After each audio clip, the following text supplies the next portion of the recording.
আসসালামু আলাইকুম।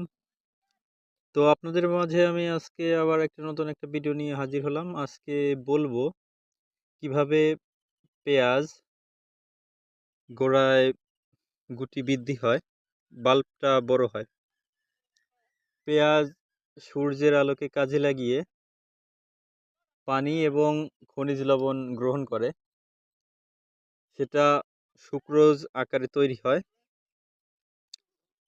তৈরি হওয়ার পরে সেটা কার্বোহাইড্রেটে পরিণত হয়।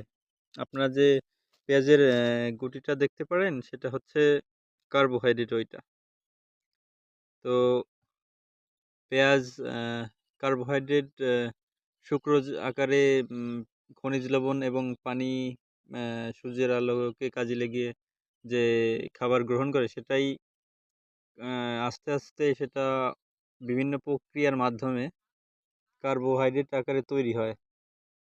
তো সেটাই আমরা বলে থাকি গুটি বা বাল্ব।